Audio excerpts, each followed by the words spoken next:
संतप्त मानस शांत हूँ, वर्धमान महान जिन विचरे हमारे समय सार परमागम की 75वीं गाथा चल रही थी और 75वीं गाथा में टीका में बहुत ही स्पष्ट शब्दों में ये बात कही गई है कि भगवान आत्मा पुद्गल और उसके परिणमन का कर्ता नहीं है, परंतु उस पुद्गल द्रव्य के ज्ञान का कर्ता अवश्य है। प्रश्न ये था कि भगवान आत्मा ज्ञानी हो गया, ये कैसे जाना जाए? तो वो कहते हैं जब ये जाना कि कर्म और नो कर्म के परिणाम को यह आत्मा करता नहीं है, मात्र जानता है, तो समझ लेना कि भगवान आत्मा ज्ञानी हो गया। तो बात तो वैसे कल बहुत विस्तार से हो गई थी, अत्यंत स्पष्ट, फिर भी अपन एक दफ़े ऐसे पढ़ते हैं। पेज नंबर 149 पे है ना, एकदम समय सार रखो, है ना, रखे अपने पास, है ना, पेज नंबर 149 पर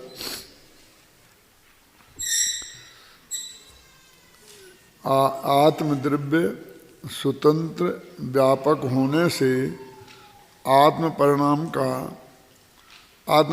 का माने पुद्गल परिणाम के ज्ञान का करता है। अपने वैसे ही कह दो ना कि आत्म परिणाम का, हम समझते हैं आत्मा का परिणाम ज्ञान परिणाम उसका करता है, लेकिन उस ज्ञान ने किसको जाना? अपने आत्मा को जाना, इसलिए उस ज्ञान का करता है कि वो पुद्गल द्रव्य के परिणामन को जाना, कर्म रूप पुद्गल द्रव्य के परिणामन को, तो उसका करता है। तो यहाँ स्पष्ट रूप से कहा कि आत्मद्रव्य स्वतंत्र व्यापक होने से आत्म परिणाम का अर्थातु पुद्गल परिणाम के ज्ञान का करता है। तो अब आत्म परिणाम का कहा, वह पुद्गल परिणाम के ज्ञान का कहा, तो ऐसा लगता है कि क्या कह रहे, आत्मा का भी, आत्मा माने का पुद्गल थोड़ी है, लेकिन पुद्गल परिणाम का जो ज्ञान है, पुद्गल परिणाम जिस ज्ञान का ज्ञेय बन रहा है, वो ज्ञान रूप परिणमन तो आत्मा का है ना, तो उसका करता है बस वो, पुद्गल कर्म का करता नहीं है। तो पुद्गल कर्म में 3 चीजें आ गई, एक ज्ञानावरणी आदि कर्म, एक उनके उदय में प्राप्त होने वाले नो कर्म, जो अघातिया कर्म के उदय से होते हैं ना संयोग, स्त्री पुत्र मकान जायदाद रुपया पैसा नगर देश गांव, उनका, और घातिया कर्मों के उदय में होने वाले जो भाव कर्म, उनका, तीन चीजें ले ली। इन तीनों के परिणमन का करता नहीं है, बल्कि इन तीनों के परिणमन को जानने रूप ज्ञान का करता है। लेकिन वो जो ज्ञान है, इन तीनों को जानने रूप ज्ञान, वो किसका है? वो ज्ञान तो आत्मा का है ना, लेकिन भाषा हमेशा ऐसी आएगी, पुद्गल के पुद्गल का ज्ञान, रागादि का ज्ञान। तो इस भाषा से एक भ्रम खड़ा हो जाता है कि ये ज्ञान आत्मा का है कि पुद्गल का है। जैसे हम दर्जी के यहाँ जाकर कहते हैं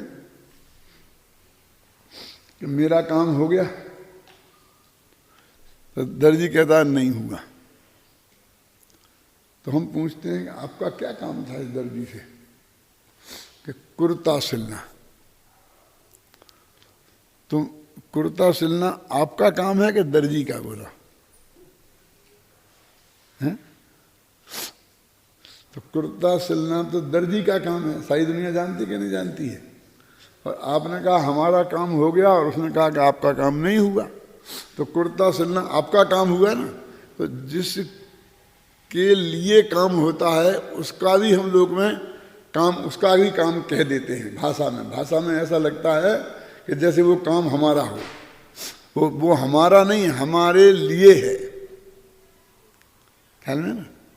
तो ऐसे ही वो पुद्गल का जो परिणमन है वो आत्मा का सिर्फ ज्ञान का ज्ञेय है। तो इसलिए उस ज्ञान को जो वास्तव में माने निश्चय से आत्मा का है, लोक में ऐसे भाषा से बोला जाता है पुद्गल कर्म का ज्ञान। तो पुद्गल कर्म का ज्ञान है तो उसको पुद्गल कर्म करेगा, ऐसा लगता है, क्योंकि जिसकी जो वस्तु है वो उसका वो करे। तो ऐसे ही कहते हैं वास्तव में कि आत्मा उस पुद्गल कर्म के ज्ञान का करता है।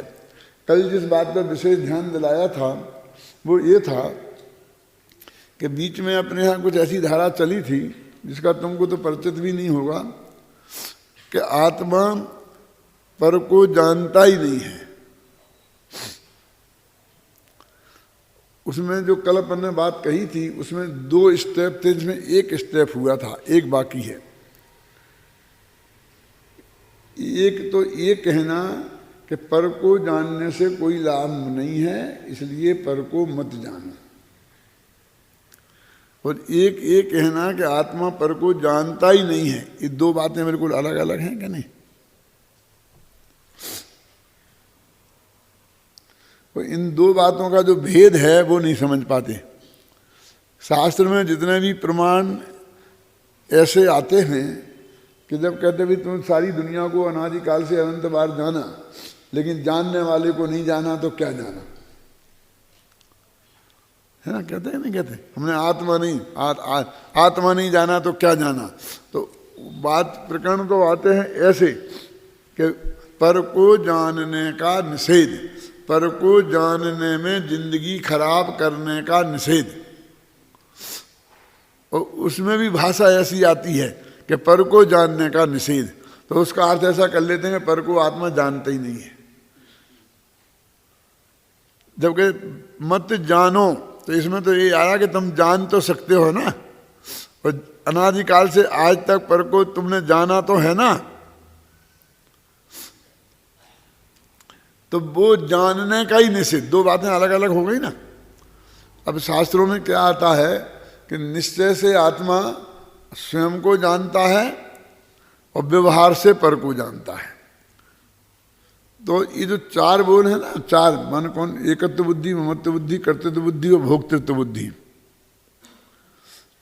कि मैं पर का भोगता हूं, मैं पर का करता हूं, ऐसा मानना अज्ञान है, और ऐसा करता कहना व्यवहार है। तो जिन 4 पे जैसा घटित करते हैं एकत्व मत कर, ऐसे ही वो ज्ञान पे भी घटित कर देते हैं कि पर को जानना कहना तो व्यवहार है, और पर को जानना मानना अज्ञान है। ये जब मैंने कल चर्चा की थी तो मेरे पास में बाद में कुछ आए भी थे लोग, और उनको ये कहने के लिए कि साहब वो तो दोनों में एक ही न्याय लगता है, भाग्य से दोनों में ही उपचरित असद्भूत व्यवहार न्याय लगता है। जो नए चक्र पढ़े हैं थोड़ा बहुत वो समझ सकते हैं इस बात को कि परद्रव्य मैं हूँ, परद्रव्य मेरा है, परद्रव्य का मैं करता हूँ, परद्रव्य का मैं भोगता हूँ। ये 4 चीजें उपचरित असद्भुत व्यवहार न्याय का विषय हैं, ये शरीर को छोड़कर। क्योंकि शरीर के बारे में अनुपचरित असद्भुत व्यवहार लगता है ना। तो वो कहते हैं मैं पर को जानता हूं भाग्य से, इसमें भी वही न्याय लगता है। तो जब उससे कहते हैं उपचरित असद्भुत व्यवहार न्याय की, तो वजन बहुत कम है, उसका तो अपन निषेध कर देते हैं। वो तो एकदम गलत बात है कि मैं शरीर हूँ, कि मैं शरीर का करता हूँ, कि मैं मकान का इसका करता हूँ, इसका तो बड़ी दृढ़ता से निषेध किया है ना जैन धर्म में। तो उसी दृढ़ता से वो जानने का निषेध करते हैं। लेकिन जानने में ऐसा नहीं है, जानना तो स्वभाव है, ख्याल में है ना। तो फिर वहां पर प्रश्न किया कि फिर इन्हीं के साथ ऐसा इसको व्यवहार क्यों कहा? तो उनने ये जवाब दिया कि तन्मय होके नहीं जानता इसलिए व्यवहार कहा, ऐसा परमात्मा प्रकाश में लिखा है कि वो जानता तो है, तन्मय होके नहीं जानता। अब फिर इसमें ये गलती हो जाती है, क्या गलती हो जाती है कि तन्मय होना किसे बोलते हैं? तो हम तन्मय होना बोलते हैं उपयोग को स्थिर करने के अर्थ में, कि देखो वो तो उसमें ऐसा तन्मय हो गया पढ़ने में कि उसे कोई दिखाई नहीं कुछ और, बोलते हैं ना अपन, एकदम तन्मय हो गया, लेकिन वास्तव में वो अर्थ यहाँ नहीं है, फिर ये गड़बड़ हो जाती है। यहाँ क्या अर्थ है कि वो मैं हूं ऐसा मानना, इसका नाम है तन्मय होना। देखो रूमाल को मैंने तन्मय होके जाना, तो अपन समझते एकदम ऐसा उपयोग लगाते रहे, इसको तन्मय होके मान रहे, ये नहीं है अर्थ। क्या अर्थ है? ये रूमाल मैं हूं, मेरा है, ऐसा जानना, इसका नाम है तन्मय होके जानना। तो वो आत्मा पर को तन्मय होके नहीं जानता है, जानता तो है लेकिन तन्मय होके नहीं जानता है, माने इसको ऐसा मान के नहीं जानता है कि ये मैं हूं। क्या? फिर भी हमने जानना कहा, इसलिए उसका नाम व्यवहार रखा। मतलब मोड़ कोणी का फर्क हो गया। हमने तो उसे जानने का निषेध समझ लिया था, और उसमें तो वास्तव में ये मैं हूं ऐसे जानने का निषेध है, मैं इसका करता हूं ऐसे जानने का निषेध है। और इसमें तो समझ लो कि बहुत विवाद और बहुत झगड़े चले दुनिया भर की। इसमें जो भाषा है बहुत सरल और स्पष्ट भाषा में लिखा हुआ है, वो तुम दूसरे समय सार में पढ़ोगे तो उतना स्पष्ट ख्याल में नहीं आएगा, फिर वो कन्फ्यूजन पैदा करने के लिए वो जो अस्पष्टता रह जाती है वो पैदा करती है। देखो पढ़ो कि आत्म द्रव्य स्वतंत्र व्यापक होने से आत्म परिणाम का, अर्थात पुद्गल के परिणाम के ज्ञान का, पुद्गल के परिणाम का ज्ञान, उसका बोला है आत्म परिणाम, ज्ञान का करता है। और पुद्गल परिणाम का ज्ञान उस व्यापक माने आत्मा का स्वयं व्याप होने से आत्मा का कर्म है। क्या क्या? वो ज्ञान, वो जानन क्रिया कर्म है ना। इस प्रकार यह आत्मा पुद्गल परिणाम के ज्ञान का कर्ता होने पर भी पुद्गल परिणाम का कर्ता नहीं है। जहां जहां समर्थन किया है कि पुद्गल परिणाम के ज्ञान का कर्ता, तो वहां वो समझ लेता है पुद्गल के परिणाम का कर्ता हो गया। पुद्गल परिणाम से अत्यंत भिन्न ज्ञान स्वरूप होता हुआ ज्ञानी ही है। पुद्गल परिणाम के ज्ञान का कर्ता होने के कारण पुद्गल परिणाम ज्ञाता का व्याप हो ऐसा भी नहीं है। क्या अर्थ हुआ इसका? देखो बात तो बहुत स्पष्ट है, लेकिन आपके ख्याल में आ रही कि नहीं आ रही मुझे नहीं समझ में आ रहा है। बोलो भाई, तुम बताओ क्या अर्थ है इस पंक्ति का? पुद्गल परिणाम के ज्ञान का कर्ता होने के कारण पुद्गल परिणाम ज्ञाता का व्याप हो ऐसा भी नहीं है। क्या अर्थ है इसका? पुद्गल परिणाम ज्ञान का कर्ता होता है, मतलब जानता तो है। पुद्गल परिणाम का ज्ञाता का व्याप, मतलब ज्ञाता, मतलब जो जानता है पुद्गल परिणाम को, मतलब मैं जानता हूँ ज्ञाता, उसके साथ उसका व्याप्त हो, मतलब पुद्गल परिणाम का ज्ञाता के साथ व्याप्त हो, मतलब पुद्गल परिणाम ज्ञाता का व्याप हो। पुद्गल परिणाम का ज्ञात के क्या? ज्ञाता नहीं, ज्ञाता माने आत्मा, कि ये आत्मा पुद्गल परिणाम के ज्ञान, ज्ञान तो व्याप्त है आत्मा का, लेकिन पुद्गल परिणाम व्याप्त नहीं है। जो कर्मादि के परिणाम है, हाँ हाँ पुद्गल के परिणाम है, हाँ मैं ज्ञाता हूँ, हाँ कर्मादि का मेरे साथ व्याप्तपना हो ऐसा नहीं। हाँ, बस ये नहीं है, बस इतनी सी बात है। तो वो कहते हैं, वो कहता है उसके ज्ञान तो, उसके ज्ञान के साथ तो हमारा व्यापक संबंध है। तो हम कहते हैं हाँ है। तो उसको ऐसा लगता है कि हो गया ना, क्योंकि उसके ज्ञान के साथ, तो उसके लगा ना, तो उसको ऐसा लगता उससे संबंध हो गया। संबंध तो हुआ है उसके ज्ञान से, समझ गए ना। और जबकि वो ज्ञान उसका है ही नहीं, वो ज्ञान तो अपना है, तो वास्तव में उससे तो कोई संबंध हुआ ही नहीं। लेकिन भाषा में ऐसा लगता है कि उसके ज्ञान का के साथ में हमारा संबंध है। तो उसके साथ हमारा संबंध हो गया ना सही उसके साथ, उसके ज्ञान के साथ तो है ना। तो आचार्य वो तोड़ना चाहते हैं यहाँ, बस इसमें और कुछ नहीं, टीका में उसके नहीं है। पुद्गल परिणाम से अत्यंत भिन्न ज्ञान स्वरूप होता हुआ ज्ञानी है। पुद्गल परिणाम के ज्ञान का कर्ता होने के कारण पुद्गल परिणाम ज्ञाता का व्याप्य हो ऐसा भी नहीं है, क्योंकि पुद्गल और आत्मा के ज्ञेय ज्ञायक संबंध का व्यवहार होने पर भी वह पुद्गल परिणाम ज्ञाता का व्याप्य नहीं है। वो ज्ञेय ज्ञान ज्ञेय उसके ज्ञान ज्ञेय ज्ञायक संबंध बोलते हैं ना जिसे अपन, वो है, लेकिन फिर भी वो कर्ता कर्म संबंध उसमें नहीं है। अपितु पुद्गल परिणाम जिसका निमित्त है ऐसा ज्ञान ही ज्ञाता का व्याप्य है। अब पुद्गल परिणाम जिसका निमित्त है ऐसा ज्ञान ही, तो पुद्गल परिणाम जिसका निमित्त है, तो कौन सा निमित्त है वो? इस सबसे हल्की क्वालिटी का निमित्त है। कल नहीं देखो, एक होते हैं उपादेय, एक होता है उदय रूप निमित्त, एक होता है ज्ञेय रूप निमित्त, आश्रयभूत निमित्त बोलते हैं जिसे, है ना। तो उदय रूप निमित्त, जैसे हमें गुस्सा आया तो गुस्सा का निमित्त क्या है? तो अपन कहें क्रोध नामक कर्म का उदय निमित्त है। इस क्रोध नामक कर्म के साथ तो उसका अन्वय व्यतिरेक घटित होता है, समझे ना, इसलिए इसे अंतरंग निमित्त बोलते हैं। अब जिस पर हमें गुस्सा आया, तो जब हमें गुस्सा आता है तो वैसा आकाश में नहीं आता है, किसी ना किसी पर आता है।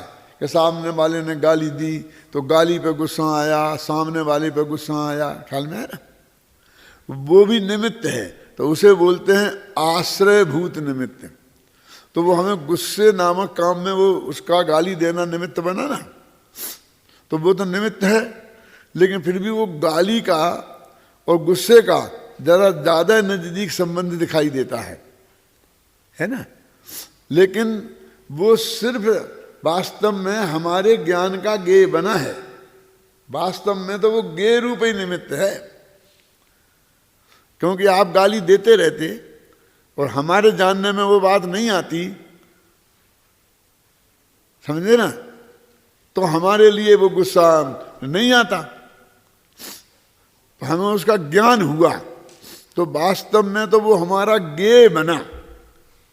और ज्ञेय तो सारा लोकालोक है, और उस ज्ञेयपना उसका निवारण नहीं किया जा सकता कभी भी। हम कहते निमित्तों को हटा दें, निमित्तों को हटा दें, लेकिन हम कैसे हटा दें?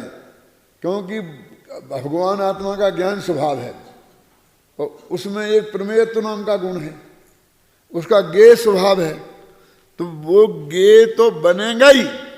और यदि उससे ही हम क्रोध हमेशा मानने लग जाएंगे तो फिर क्रोध, उसे कहते नित्य कर्तृत्व का प्रसंग आ जाएगा। फिर तो हमें हमेशा गुस्सा आते रहना चाहिए, लेकिन हमेशा तो गुस्सा नहीं आता है। तो वो कहते वो ज्ञेय रूप निमित्त है, बस खत्म। वो जानने में आया, बात सिर्फ इतनी सी भाई, है ना। तो वो ज्ञेय ज्ञायक संबंध है, वो वास्तव में ऐसा संबंध नहीं है कि जिसका निवारण किया जा सके।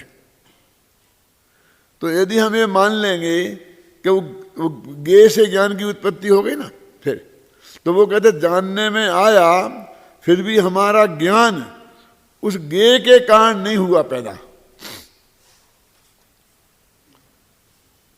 एक हमने खेमचंद, पंडित खेमचंद भाई थे, तो जब वो आते थे हिंदी प्रांत में तो एक बात कहा करते थे कि ज्ञेय के अनुसार ज्ञान नहीं होता है, तो कहते ज्ञान के अनुसार ज्ञेय जाना जाता है। ये वाक्य वो बहुत बोलते थे। तो कहते भी आगम का प्रमाण बताओ, इसका आगम का प्रमाण बताओ। तो पूज्य गुरुदेव जी से सुन के आते थे और उनको वो वाक्य याद था, वो बोलते थे। अब उनके पास ऐसा कोई प्रमाण नहीं दिखता था जो वो पेश कर सकें। तो हमारे हिंदी प्रांत में बहुत उसकी चर्चा चलती थी। माने उसका अर्थ क्या हुआ कि जो पदार्थ सामने है वो ज्ञेय, जो हमारे ज्ञान में जानने में आता है, तो वो कहते हैं कि ये नियम नहीं है कि जो पदार्थ हमारे सामने है वो ही हमारे जानने में आए। हमारे ज्ञान की पर्याय में ऐसी योग्यता है कि उसमें कौन सा ज्ञान, कौन सा पदार्थ ज्ञेय बने, तो वो ज्ञान अपनी उस योग्यता के अनुसार उस पदार्थ को जानता है, जो सामने है उसे नहीं जानता। अब जैसे बैठे हमें आप लोग हमारे सब सामने बैठे और मान लो हमारे बच्चे मुंबई में बैठे, अब ऐसे हम आपकी तरफ देख रहे हैं तो वो कहते ऐसा क्यों हुआ? यदि ज्ञेय से ज्ञान की उत्पत्ति होती तो सामने जो पदार्थ है उसी का ज्ञान होना चाहिए, लेकिन ऐसा होता नहीं है। अब तब मैंने गुरुदेव के सामने परीक्षा मुख का वो सूत्र बताया, प्रमाण के रूप में पेश किया। सबसे पहले क्रमबद्ध पढ़ाई किताब में लिखा और बताया, तो लोगों को बहुत आनंद हुआ, गुरुदेव को भी बहुत आनंद हुआ। माने ये बात नहीं कि गुरुदेव तो पहले से ही कहते थे, कौन सा, कि ज्ञान के अनुसार ज्ञेय होता है, ज्ञेय के अनुसार ज्ञान नहीं होता, लेकिन प्रमाण कहते थे, चुप हो जाते थे। और वो अपने यहाँ परीक्षा में पहली साल में पढ़ाया जाता है, इसलिए उसको वो बहुत बड़ी बात कहते थे। लालू भाई जब बोलते थे तो जैसे उन्होंने बहुत बड़ी बात कही हो ऐसा लगता था। तो हमने कहा इसमें क्या है बड़ी बात, ये तो हमारे यहाँ हम पहली साल में लड़के आते उन्हें पढ़ा देते हैं क्या? तो उन्हें ये लगता है हमारी महिमा जो हम हो रही ना इससे कि हमने बहुत बड़ी बात बताई, ये उसे कम कर रहे। अरे कम नहीं कर रहे, प्रमाण तो था ना। जैसे जोड़नू छायक के मामले में भी ऐसा ही था। गुरुदेव ऐसा बोलते थे प्रवचन में कि भाई जोड़नू छायक होता है एक सम्यक दर्शन, लेकिन आगम में कोई प्रमाण नहीं मिलता है, इसलिए मैं कहता नहीं हूं, मुझे अंदर से लगता है। अब वो ये कहते हुए बहन श्री के वचनामृत में आता है जोड़नू छायक शब्द। तो मैंने कहा कि साहब आगम में प्रमाण है इसका? बोले क्या, कहाँ है, बताओ बताओ। मैंने कहा संयोग सम्यक दर्शन है जिस जीव को, तो संयोग सम्यक दर्शन यदि छूटे तो वो कहाँ कहाँ जा सकता है जीव? कि संयोग सम्यक छूटे तो मिथ्या दर्शन भी हो सकता है, उपसम सम्यक दर्शन भी हो सकता है, और छायक सम्यक दर्शन भी हो सकता है। तीन जगह आबक जाबक होती है ना, तीन जगह जा सकता है। तो ये प्रूफ हो गया। क्या प्रूफ हो गया? कि ऐसा होता है कि वो उपसम सम्यक दर्शन छूट के छायक हो तो वो उसे हम जोड़नू छायक कहेंगे, कि जो छायक से अपने को जोड़ दे, माने बीच में मिथ्या तो नहीं आए। तो उन्हें बहुत आनंद हुआ। अब इसमें से एक स्टेप आगे की बात मैं आप लोगों को बता रहा हूं। वो तो गुरुदेव को तो मालूम थी सब बात, लेकिन वो मैं बताऊं ना, अपनी भाषा जो कमजोरी होती है ना, भाषा की कमजोरी तो स्पष्ट नहीं होती है। अब ये जोड़नू छायक कहें और चाहे वो ज्ञेय का ज्ञान, तो उसमें ये लिखा है परीक्षामुख सूत्र में कि योग्यता ही प्रतिनियत अर्थम, किस ज्ञान का ज्ञेय कौन सा पदार्थ बने इसका निर्णय योग्यता ही करती है। योग्यता ही प्रतिनियत अर्थम व्यवस्थापयति। तो फिर प्रश्न खड़ा हुआ कि योग्यता क्या है ना? तो स्वावर्ण लक्षण संयोग लक्षण योग्यता ही लिखा ना। अभी भी देखो जो सोनगढ़ से जैन सिद्धांत प्रवेश का छपती है थी, उसमें ये इतना दिया था ये सूत्र कि योग्यतैव प्रतिनियत अर्थम व्यवस्थापयति। और वो बार बार बताते थे खेमचंद भाई पढ़ाने में कि देखो देखो योग्यता ही इसका निर्णय करती है कि किस ज्ञान पर्याय का क्या ज्ञेय बने। तो मैंने कहा ये सूत्र तो ये आधा आधा बोलते हैं, आधा लिखा है, हमें तो याद है। 22 वर्ष की उम्र में मैंने प्रश्न किया खेमचंद भाई से कि ये सूत्र तो आप आधा बोलते हो, पूरा क्यों नहीं बोलते हो? पूरा क्या है? तो मैंने बोल दिया छह लक्षण। कोई बड़ी बात तो है नहीं, क्यों अभी आप लोगों ने भी बोल दिया ना। परीक्षामुख सूत्र आपने पढ़ा है तो आपने बोल दिया, हमने पढ़ा था तो हमने बोल दिया। कौन से गजब हो गया था उसमें? क्या? लेकिन वो सारे सोनगढ़ को बहुत गजब लगा। कहा नहीं पता है, इन्हें पता है कि ये सूत्र तो ऐसा है। तो वहां बड़ा वो विवाद हुआ। उन्होंने खेमचंद भाई ने कह दिया कि भाई ये तो हमने नहीं, रामजी भाई ने बनाई है, उनसे पूछना। रामजी भाई से पूछा, वे तो वकील थे और मजाकिया नेचर के थे। तो उन्होंने कहा मेरे से कि बाजार से अपन लौकी लाते हैं ना, लौकी समझते घिया क्या बोलते आप, भाई लौकी बोलते हैं ना, तो उसे वैसे ही बना लेते हैं कि ऊपर छीलते हैं, बीज बीज निकाल करके फिर बढ़िया साफ करके बनाते हैं। तो ऐसे हमने उपयोग किया है, उसे चार चूट के ठीक करके। तो मैंने बहुत किया, अच्छा आचार्यों के सूत्र को आपने छील दिया। क्या तो थोड़ी नोक झोंक हो गई उस वक्त। ये सब सन 58 में, 58 में 58, कितने साल हो गए? 42 साल हुए, 42 नहीं 52, ये 52 साल पहले चर्चा हुई। तो जब नोक झोंक हो गई तो गुरुदेव श्री को खबर पड़ी कि इस तरह से कोई आज जो नए नए दो विद्वान आए हैं, नई उम्र के छोकरे हैं, और उस तरह से रामजी भाई से नोक झोंक हो गई। तो उनने प्रवचन में हमसे पूछा, प्रवचन के बीच में ही, कि भाई क्या बात थी, क्या हुआ, क्या क्या चर्चा थी, क्या प्रश्न था तुम्हारा, क्या मतभेद है आपको, क्या? मैं कुछ नहीं, नहीं वो तो ठीक है कुछ नहीं है, लेकिन तो भी बात हुई थी ना। मैंने कहा देखो मतभेद कुछ नहीं है, सिर्फ हमारे के सूत्र आधा काट के क्यों दिया, सूत्र पूरा देना चाहिए।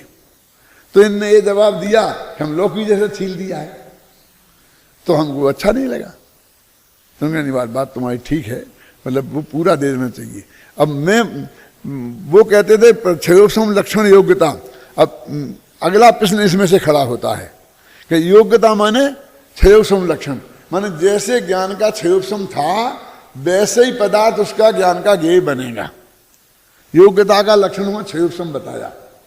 अब मेरा प्रश्न ये है कि वो कब नक्की हुआ?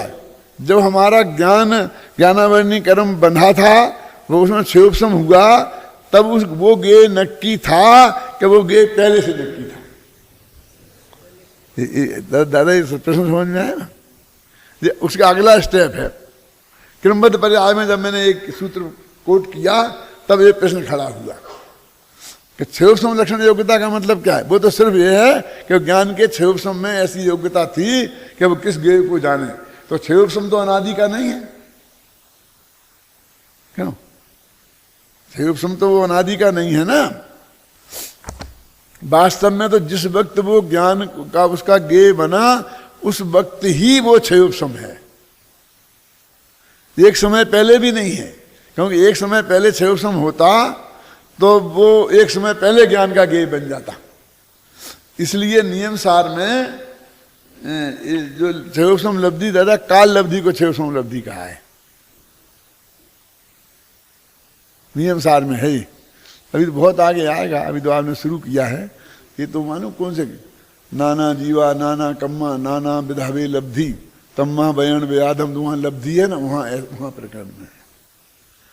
तो क्षयोपम माने जिस समय वो पदार्थ ज्ञान ज्ञेय में आया उस समय ही क्षयोपम है वो। तो मेरे कहने का मतलब क्षयोपम ने भी नक्की नहीं किया है धन कुमार जी, नक्की तो वो अनादि से है।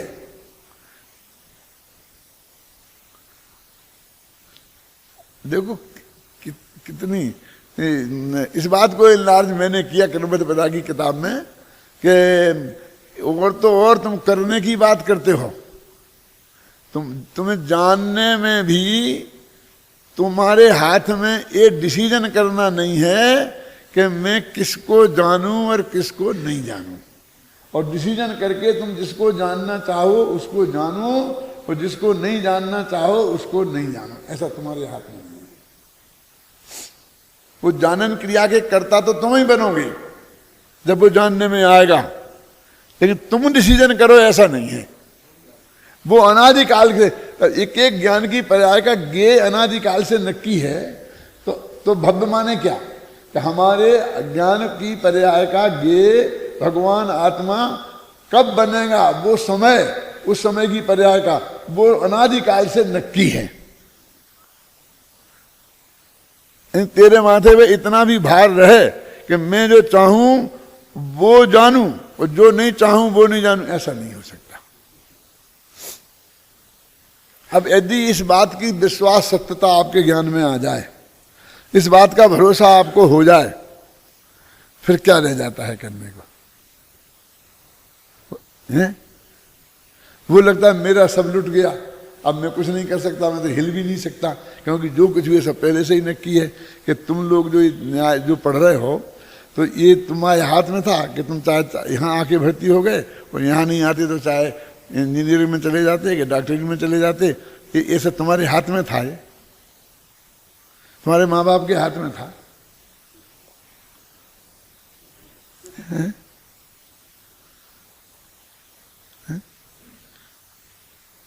क्रमबद्ध बजाय का ये अर्थ है। तो आप लोगों ने क्रमबद्ध बजाय पढ़ी है, जिन लोगों ने परीक्षा भी दे दी है, अच्छे नंबरों से पास भी हो गए, तो उसमें ये बात पढ़ी, ये बात ख्याल में आई कि नहीं आई? है? जैसे अपने आप जुएओं में कहानी है ना, त्रिया चरित्र, तो उस महिला ने उस पंडित जी को ले गए थे घर पे खाना खिलाने, तो क्या लिखा है कि ऊँट पे लदी हुई ये किताबें हैं, इस किताबों में त्रिया चरित्र है, माने स्त्रियों का चरित्र लिखा हुआ है कैसा होता है। तो उसने जो भी नाटक किया था और वो करने के बाद में पूछा कि पंडित जी ये लिखा है तुम्हारी इसमें कि नहीं? इतना बड़ा स्त्रिया चरित्र लिखा गया जैसे ऊँटों पे लादना पड़ा, क्यों? उसमें ये जो मैंने चरित्र दिखाया अभी आपको, पढ़ी तो होगी ना कहानी तुम लोगों ने, है ना? वो लिखा है कि नहीं? कि नहीं लिखा है तो उस त्रिया चरित्र वाली किताब को पाड़ के फेंक दो,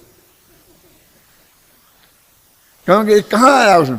मैंने तुम बहुत अभिमान करते हो कि हम बहुत बड़े पंडित हो गए, त्रिया चरित्र के जानकार पंडित हो गए, क्या जानते हो तुम? ऐसे ही हमें ज्ञान की पर्याय भी का गे भी नक्की है, उसकी बदला बदली भी हमें नहीं करना है। ये ज्ञान में आया कि नहीं आया, तो अभी और बदला बदली हम राग को बदल दें, गुस्सा नहीं करें और फिर हमने ये काम नहीं करें, वो करें, ये करो, ये सारे उपदेश का क्या मतलब है बोलो? बिल्कुल ऐसा लगता है ना, बिल्कुल फालतू बातें हैं, फिर भी जनागम भरा पड़ा है उस उपदेश से। अब इतना भरा पड़ा है कि वहाँ पढ़ते पढ़ते हमको ऐसा वो बात घुस जाती है कि नहीं नहीं हमारी ड्यूटी है, हम ऐसा नहीं करें, ऐसा करें, ऐसा नहीं करें, ऐसा करें। क्यों? अब ऐसा उपदेश देते ना, जो भी जब शास्त्र में लिखा है तो आपके अध्यापक भी देंगे, शांति जी पढ़ाएंगे तो शांति जी देंगे, धर्मेंद्र पढ़ाएगा तो धर्मेंद्र देगा, मैंने उसकी उनकी थोड़ी गलती है, शास्त्र में ही लिखा है मेरे कहने का, और वो व्यवहार नहीं का इतना बड़ा पेटा है। अब उसका ऐसा नियम ही है कि जब तुम्हारा वो काल पकेगा, उसके समय के पहले ऐसा काल पकेगा कि कोई तुम्हें ऐसा उपदेश देगा पर तुम उस पर विचार करके गंभीरता से इस निर्णय पर पहुंचोगे। यानी इतना भी भार माथे पर रहे तो उपयोग पर पदार्थ से हटकर अपने आत्मा पर नहीं जाता। अनुभव में ये भी बड़ी बाधा है क्या? तो फिर क्या होगा कि जब वो हमने बिल्कुल मान लिया तो अब तो सचमुच कुछ करने का नहीं रहा है ना, तो फिर क्या करें? कुछ नहीं करें, कुछ नहीं करेंगे क्या? जो होना नक्की होगा वो होगा, तो वो करोगे तुम, वो करते दिखोगे। वो कहता इसके बाद तो नहीं करने रूप दशा होनी चाहिए ना हमारी। आया तर्क समझ में नहीं आया रमेश? कि फिर तो हमारी दशा कुछ नहीं करने रूप होना चाहिए थी, फिर आप प्रयोजन क्यों कर रहे हैं? होना चाहिए थी ना कि नहीं। तो वो तो ये जैसी वो जानना ज्ञान की पर्याय में कौन सा ज्ञेय जानने में आएगा जो ये नक्की है ना, ऐसे ही इस समय हमसे क्या क्रिया होगी इस असमान जाति पर्याय से, ये भी नक्की है ना। तो उसके पहले क्या नक्की है वो नक्की है, और वो नक्की का क्रम बताते हैं वो कि इसके पहले फिर ऐसे वैराग्य की भावना आती है, फिर ऐसा देशना लब्धि मिलती है, फिर ऐसा होती है, फिर जो अपन कहते हैं ना कि पहले देशना लब्धि से हम तत्व को सुनेंगे, फिर विचार करेंगे, चिंतन करेंगे, फिर उपयोग रुचि बढ़ेगी, फिर उपयोग अंदर को जाएगा, फिर हम कर्ण लब्धि के परिणामों में जाएंगे, कर्णानियोग बताएगा, ऐसे ऐसे परिणाम बढ़ेंगे, फिर अनुभव होगा। और अब यहाँ उल्टा लो कि जब वो अनुभव होना होगा उसके पहले ऐसी ऐसी ऐसी ऐसी प्रक्रिया गुजरेगी। क्या अब इसको होगा तो सब, और करना कुछ नहीं है। इस मुद्दे को समझाता हूं मैं थोड़ा, कि एक माँ बहन के बाल बच्चा होना है तो जिस दिन गर्भ रहा उस दिन से लेकर के और जिस दिन बच्चा पैदा होना है 9 महीना लगेंगे। क्या तो वो 9 महीना लगेंगे, तो जब बच्चा पैदा उसके एक समय पहले, एक दिन पहले क्या होगा, उसके एक दिन पहले क्या होगा, ऐसा सब जानती हैं ना, महिलाएं भी जानती हैं कि वोमिटिंग होगी, फिर जी मचलाएगा, फिर ऐसा अनुभव से जानते कि नहीं जानते, फिर ऐसा होगा ऐसा होगा ऐसा होगा, ऐसे पीछे पीछे चले जाते हैं कि 3 महीने का गर्भ होगा जब वोमिटिंग होगी, और 4 महीने का होगा तब वोमिटिंग रुक जाएगी, फिर नहीं होगी। ऐसी बहुत सारी चीज प्रक्रिया नक्की है ना। हम एक एक दिन की डॉक्टर बता सकते हैं, एक एक महीने का बच्चे का कैसा होगा, वो उसके चित्र बने हुए अस्पतालों में लगे हैं, लगे कि नहीं लगे, लेकिन वो तो एक एक महीने के का पता है उन्हें, ऐसा नहीं है। वो है तो एक एक दिन का भी। अब कितना चित्र तुम 9 ही नहीं देखते हो ढंग से, तो 365 लगा देंगे, 365 जितने भी 9 महीने के दिन होंगे क्या उतने लगाएंगे तो कौन देखेगा, तो उतने नहीं लगाए। लेकिन एक एक दिन का नहीं, एक एक मिनट का भी है, एक एक समय का नक्की है। अब वो दिमाग में वर्णन क्या है कि उसके 1 मिनट समय पहले क्या होगा, ऐसे लेकर यहां से, तो जहां से गर्भ रहेगा यहां से कैसा कैसा होगा, वो सब वर्णन केवली के ज्ञान में है, और जितना संभव हुआ उतना शास्त्रों में लिखा है। समझ गया। अब कोई इसको इस भाषा में कहने लगता है कि अब तुझे बच्चा पैदा करना है कि हाँ, तो फिर 1 मिनट पहले 9 महीना पहले ऐसा होता तो ऐसा कर तो ऐसा कर ऐसा कर ऐसा कर ऐसा कर ऐसा। तो वैसे एक एक समय का वो क्या तो उपदेश दे और क्या करे वो, कि अब 3 महीना पहले वोमिटिंग होती है तो तू वोमिटिंग कर। अब वोमिटिंग आएगी तो आएगी, नहीं आएगी तो क्या कर। क्यों, ये तो कॉमन, बहुत कॉमन है, लेकिन एक एक का भी नक्की है। एक को कम वोमिटिंग आती है, एक को ज्यादा आती है, एक को आती ही नहीं है, ऐसा भी है ना। एक एक का नक्की है कि जब हर एक के एक एक समय का, एक एक व्यक्ति का एक एक समय का, ये सब नक्की है, ख्याल में है ना। अब उसको कर की भाषा कहाँ रह गई, वो तो सब होने की भाषा है, वो तो सब होना है। जब वो कहे मैं क्या करूं क्या करूं, तुम सावधानी बरतो, क्या सावधानी बरतो, कि कोई धक्का खा के गिर मत जाना, चोट मत लग लेना, ऐसा मत कर लेना, ऐसा नहीं करना, ऐसा नहीं करना, ऐसी बस मोटी मोटी बातें बता देंगे। मेरे कहने का मतलब ये है कि वास्तव में उस बहन को क्या करना है। और आवाज कल तो डॉक्टर वो भी बताना बंद करेगा, तुम तो नॉर्मल लाइफ जियो, कुछ नहीं, जैसे तुम पहले थे ना, फिर वैसे ही रहो, खत्म। क्योंकि काम करें कि नहीं करें, यदि काम करने की शक्ति है, बनता है तो जरूर करो, बिल्कुल लेट आराम नहीं करो, और नहीं बनता है, थकान होती है तो जबरदस्ती नहीं करो। यही कहते कि नहीं कहते। दादा आपको क्या कहा कि हार्ट का ऑपरेशन हो गया तो आप घूमो कि नहीं घूमो, आप क्या करो, बोलो क्या बताया। घूमो तो जरूर घूमो, घूमो बिना नहीं, घूमे में नहीं रहना, लेकिन थकान हो जाए तो वहीं बैठ जाओ। बोलते कि नहीं बोलते, ऐसे सबको सब बीमारी को ऐसे ही बोलते हैं, वो भी एक बीमारी है। उस उपदेश में कुछ दम नहीं है, वो तो जैसा होता है उसका वर्णन है। सारा चरणानी योग किस भूमिका में कैसा आचरण होता है उसका वर्णन है क्या। अब उसको हमने चाहिए की भाषा में लिखा है, ऐसा होना चाहिए, ऐसा करना चाहिए, ऐसा करो, ऐसा करो, तो ये फिर भी कर्तृत्व के अभिमान में चढ़ जाता है। तो वही आगम जो हमारे इसके लिए सहायक था, वही हमारे लिए गले का फंदा बन जाता है। सामने वाला जिसके समझने का काल नहीं पका है, 1,00,000 किताबें बांध के लाता है और दिखाता है, देखो ये लिखा है करो, ये लिखा है करो, ये लिखा है करो, ये लिखा है करो, ऐसा करो, ऐसा नहीं करना चाहिए, ऐसे लंबी लिस्ट बताता है। अब क्या बताएं उसे, उसका एक ही जवाब है सबका, क्या जवाब है? गुरुदेव देते थे क्या? व्यवहार दिखाया है। कल बताया था निमित्त का ज्ञान कराया है, उन्होंने कहा ये व्यवहार दिखाया है, बस उन्होंने बताया है कि ऐसा ऐसा ऐसा होता है, वो बता दिया है, बस खत्म, उसका कुछ अर्थ नहीं है। अब वो चाहे एक प्रमाण पेश करो चाहे 100 करो, वो कहता जवाब नहीं दिया। अरे उसका एक ही जवाब है कि व्यवहार नहीं का ऐसा बहुत कथन है, जयचंद छाबड़ा ने लिखा ना, उस तरह से प्रयोजन जानकर व्यवहार नय का बहुत कथन है, लेकिन उसका फल संसार ही है। माने वे 1 लाख प्रमाण किस काम के? यदि एक से ही हैं वो 1 लाख प्रमाण, तो किस काम के? हमने 12 भावना की किताब लिखी, तो एक प्रश्न समझ में आया कि 12 भावना, तो हमारे सामने 112 भावनाएं थी। 112 भावनाएं तो अजमेर से छपी थी, वही थी ना अपने पास उपलब्ध है। और भी 12 भावनाएं बड़ी थी जनागम में, कोई भी प्रमाण पढ़ो तो जहाँ भी कोई मुनि दीक्षा ली उन सब के वहाँ पर 12 भावना का वर्णन मिलेगा। तीर्थंकर कहे तो तीर्थंकर ने दीक्षा ली तो 12 भावनाओं का वर्णन मिलेगा। तो अभी हजारों 12 भावनाएं मिल गई, तो हम किसकी रखें और किसकी नहीं रखें? अनुशीलन की बात कर रहा हूं मैं। तो हमने एक नक्की किया कि एक टाइप के 100 प्रमाण मिले तो बस एक रखना उसमें से, क्यों? उसी रिपीटेशन करने से क्या फायदा है? छंद को उद्धृत करना धन कुमार जी, तो एक करना। अब एक छांटना उसमें बहुत कठिन है कि किसको छोड़ दें और किसको रखें, उसका क्राइटेरिया क्या हो?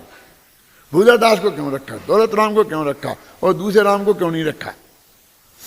तो उसमें हमने ये सोचा कि वो अत्यंत सरल हो और एकदम पढ़ते ही लोगों के ख्याल में आ जाए, तो ऐसा हो वो रख दो, बिना किसी व्यक्ति की बात रखे न बिना। अथवा दौलत राम जी और हृदयदास जी की ये 12 भावनाएं बहुत प्रसिद्ध हैं, वो बच्चे बच्चे को याद हैं, तो जहां तक इनसे काम चले तो ये रखो। क्यों? कि वो याद ही है तो तत्काल स्वीकृत हो जाएगी। हमें तो उसको स्वीकृत कराना है उसके चित्त को।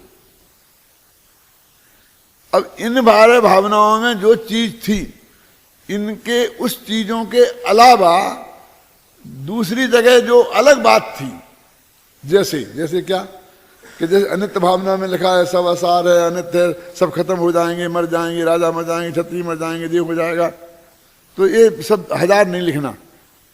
लेकिन जयचंद छाबड़ा ने लिखा कि द्रव्य दृष्टि कर सर्व थिर, वो पर्याय थिर है कौन, तो ये इसमें नई बात है,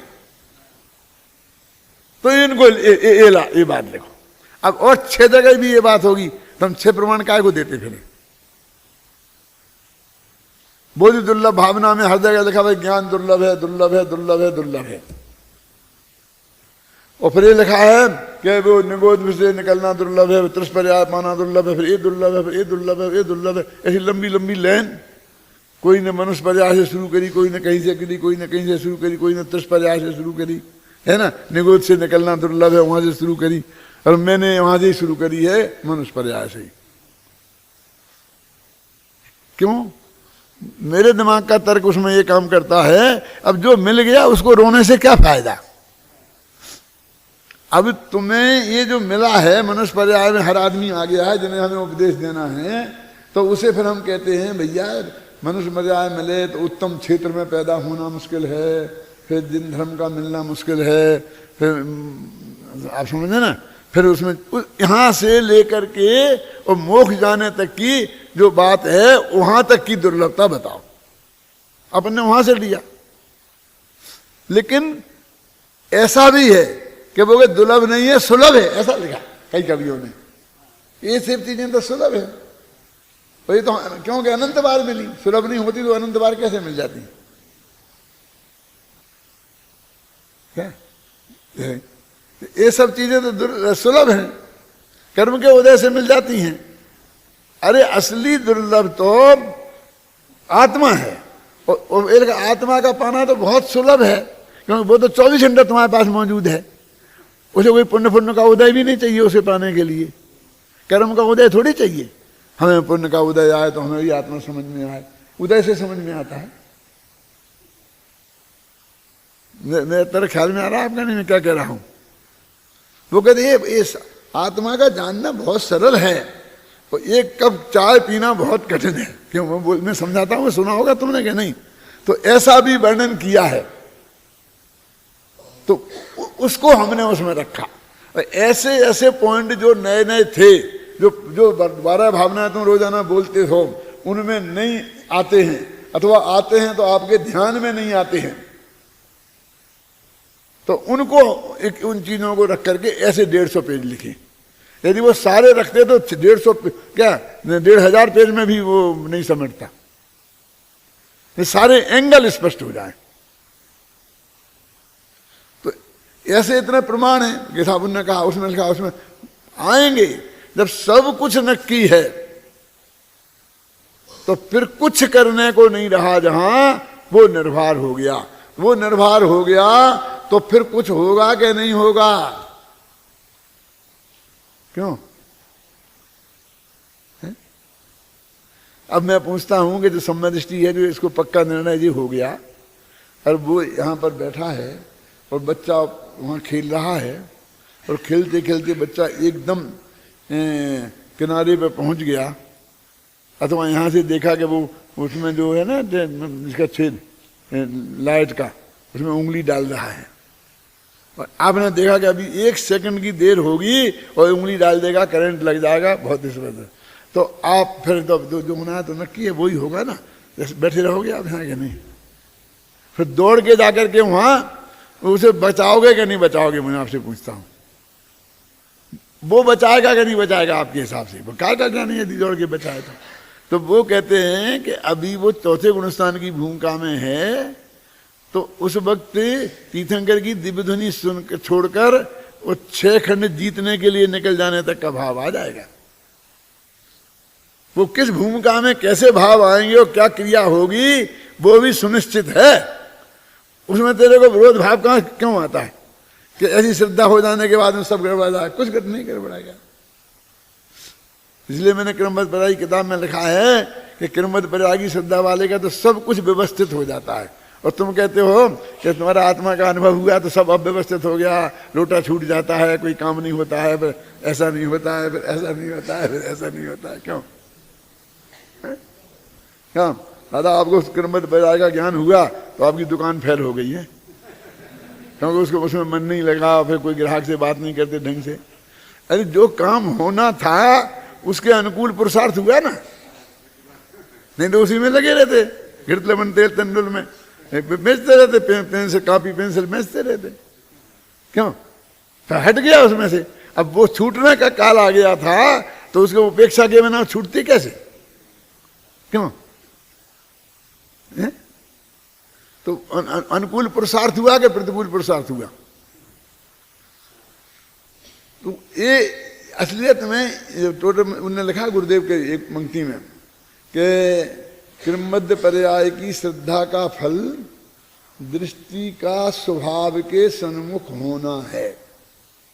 क्योंकि इतना निर्भर विकल्पात्मक ज्ञान में होगा तो दृष्टि इतनी निर्भर हो जाएगी कि वो आत्मा के सन्मुख जाएगी। अगला समय ऐसा होगा कि तेरा ज्ञान का ये भगवान आत्मा होगा।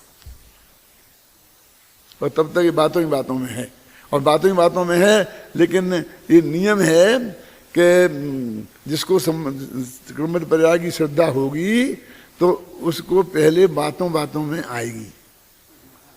ऐसी नहीं है कि सीधी एक समय पहले तो बातों में भी नहीं आए क्या, और सीधी आए नहीं आएगी। इसीलिए तो देशना लब्धि है, इसलिए तो प्रायोगिक लब्धि है, इसलिए तो 5-4 लब्धियां हैं।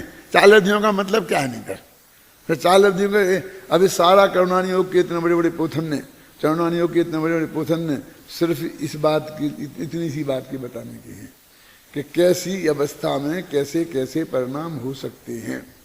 जो मैं आप लोगों से कहता हूँ कि ऐसा विकल्प आता है कि चौथे गुणस्थान की भूमिका में कैसे कैसे परिणाम हो सकते हैं, वो दोनों तरफ, यानी उत्कृष्ट से उत्कृष्ट शुभ कैसा हो सकता है और उत्कृष्ट से उत्कृष्ट अशुभ कितना हो सकता है, दो की सीमा देखा। क्यों कि यदि उससे ज्यादा 1 पॉइंट ज्यादा शुद्ध हुआ तो पंचम गुण स्थान हो जाएगा।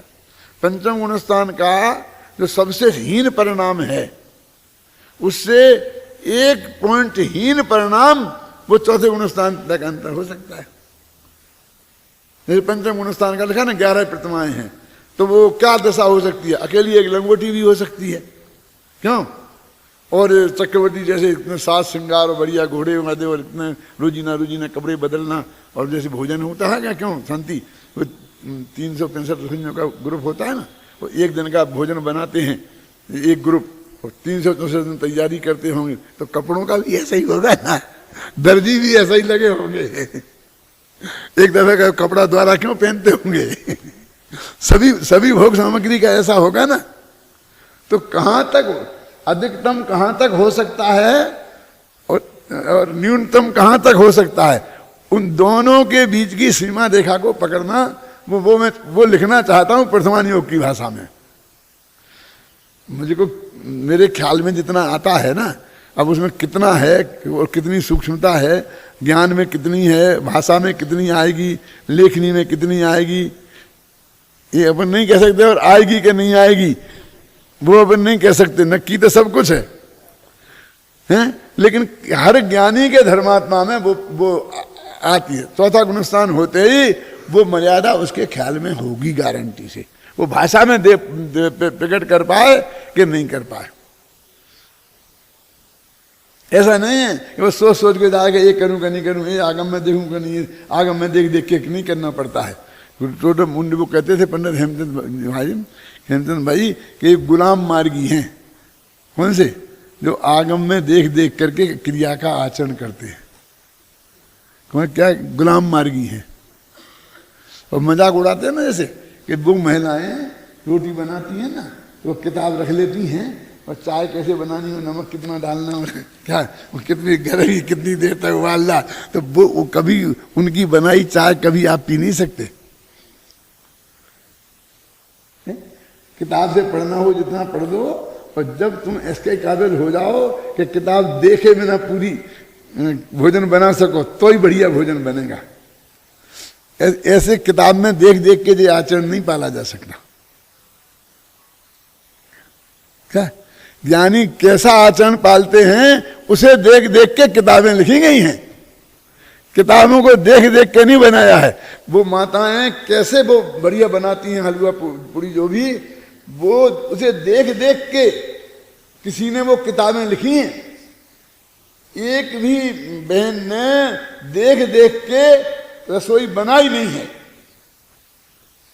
और बनाने वालों को देख देखने के लिखी गई हैं किताबें। ये सारा चरणानी योग बनाने वाले को देख देख के लिखी, और केवल भगवान को तो वैसा ही दिखता है, मेरा मतलब उनकी वाणी के अनुसार। वो तो उसका सहज आचरण है, वो तो उसकी वृत्ति में सीमा में एक सहज है। और उसका मैं एक उदाहरण देता हूँ कि पवनज्जय है, समय हो गया लेकिन सुन लो। पवनज्जय हैं, अंजना को देख के एकदम बेहोश हो गए। तो कोई समय दृष्टि ऐसा हो सकता है किसी लड़की को देख देख के बेहोश हो जाए? मैं आपसे ही पूछता हूँ, उसी को उदाहरण के लिए बताता हूँ, क्योंकि मैं नहीं लिख पाऊँ तो तुम लोग लिखना कभी। लेकिन तुम अब सोचो कि एकदम किसी लड़की को देखकर उस पर इतना लट्टू हो जाए, एकदम बेहोश हो जाए, और जब पानी छिड़के और एकदम जब होश आए तो अंजना अंजना ऐसा ही बोले। कोई सहायक समय दृष्टि आज का कोई आदमी हो जाए तो उसे तुम समय दृष्टि मानने को तैयार हो? हैं? क्यों बोला? उसे हम सबसे गया बीता माने, जैसे हम सबसे गया बीता मानते हैं, नालायक मानते हैं लड़कों को, उसकी भी ऐसी परिणति हम बर्दाश्त नहीं कर सकते। अब मैं कहता हूं कि वो समय दृष्टि थे, सुनना समझना। क्यों? अब क्यों? क्योंकि जब उनने कहा, माँ बाप ने पूछा कि भाई क्या बात है कि अंजना अंजना, कि अंजना अंजना क्या, कि एक लड़की है अंजना, मैंने देखी है, बहुत सुंदर है, मैं उससे शादी करना चाहता हूँ। ये सम्मत दर्शन है, ये शायद ये सम्मत दर्शन है। क्योंकि ये नहीं कहा उसने कि मैं उसको पकड़ के ले आओ, कैसे ही ले आओ, समझ गए ना? कि शादी हो गई है, विवाह। अब उन्होंने कहा अरे उसकी तो शादी हो गई, यदि ऐसा कहते तो एक क्षण में उनका विकल्प टूट जाता, और मिथ्या दृष्टि होते कि हो जान दो, छीन ला। समझ गए? समझ गए? कितना कितना भेद समझ में आया तेरे? नहीं न्याय भाई किसी को देख के शादी का विकल्प तो सम्यक दृष्टि ज्ञानी को भी आ सकता है ना उस भूमिका में। वहां कहां तक खराबी है, ख्याल में आई ना, पसंद आ सकती है कोई चीज, लेकिन उसे अन्याय का भोग नहीं चाहिए, दूसरे की वो विवाहिता है तो नहीं चाहिए। तुम्हारी कन्या है, शादी के योग्य है, मान लो अपने वो दूसरा उदाहरण देता हूं, वो थे ना कौन दत्त थे वे, कुलभूषण लोकभूषण, तो उनको बहन को देख के आ गया था, बोलो अब भी सम्यक दृष्टि थे कि नहीं थे? आप तो सब मिथ्या दृष्टि घोषित करते हो, किसी को देख के, अपनी बहन को देख करके इतना तीव्र विकल्प आ जा कि मैं शादी करूंगा तो इससे करूंगा, और दोनों भाई लड़ पड़े इस बात पे, वो कहे मैं करूंगा, वो कहे मैं करूंगा। मालूम कुलभूषण और देशभूषण दो सगे भाई थे, राजकुमार थे, पढ़ने गए थे, लौट के आए, 16 वर्ष तक पढ़ के लौट के आए, तब तक उनकी बहन हुई थी, उन्होंने कभी उसे देखा नहीं था। वो 16 वर्ष की हो गई, और जब वे लौट के आए तो बेचारी अपने भाइयों के स्वागत के लिए गवाक्ष में खड़ी थी, और वे दोनों जने आ रहे थे वहां से, उन्होंने देखा अरे इतनी सुंदर लड़की, अरे हो गए शादी करें, तो इसे क्या तुम क्या सोचा, क्या देख रहा कि वो लड़की है शादी कहीं उससे तो मैं करूंगा, लड़ाई, तलवारें खिंच गई, तलवारें खिंच गई। किसी ने आके कहा कि पागल, वो तो तुम्हारी बहन है। एक सेकंड में दोनों को भाव खत्म हो गया, और इतना तीव्र वैराग्य आया कि देखो ये जगत कैसा है, कि दोनों मुनि दीक्षा लेके गए और दोनों केवल ज्ञानी होकर मोक्ष गए। क्या समझ में आया? अब आप समझ गए? अब उसको आप समझ, तुम तो 1 मिनट में मिथ्या दृष्टि घोषित कर देते कि नहीं? उन्हें विकल्प तो यही आया ना, कोई लड़की है तो उससे मैं शादी करूंगा, तो चतुर्थ स्थान में आ सकता है, लेकिन विवाहिता है, अविवाहिता है, सगाई हो गई हो, शादी हो गई हो, वो नहीं चाहती हो, तो भी पकड़ के ले आओ, कैसे ही ले आओ। मेरे समझ में आ गया, तो ऐसे बिंदु हैं जिससे हम पकड़ें कि तीव्रता से कुछ फर्क नहीं पड़ता। अप्रत्यक्ष खानापान की तीव्रता इससे ज्यादा हो सकती है, बेहोश हो जाए, समझे? और वो अनंतानंदी कसाय नहीं है, अप्रत्यक्ष खानापान कसाय है, मेरे कहने का मतलब। तो ऐसी चीजें मेरे ख्याल में हैं कि उत्कृष्ट और उत्कृष्ट में, तो उनसे हम ये सारे चरणों में तो आधार पर लिखे गए, देख देख कैसे लगाते हैं ये लोग। कभी लोग कविता लिखते हैं तो कौन से छंद में कितने अक्षर होते हैं, कितनी मात्राएं होती हैं, ये गिन गिन के लिखते हैं। ये तो बाद में वाले गिनते रहते हैं, वे तो कभी जिंदगी में गिने ही नहीं। अपने सारे छंदों की वे तो गुनगुनाते हैं और लिखते जाते हैं, और बिल्कुल छंद आता जाता है, बिल्कुल उतनी मात्राएं होती हैं जितनी चाहिए। क्या समझ में आया ना? तो जो गिन गिन के मात्राएं लिखेंगे वे कभी नहीं लिख पाएंगे।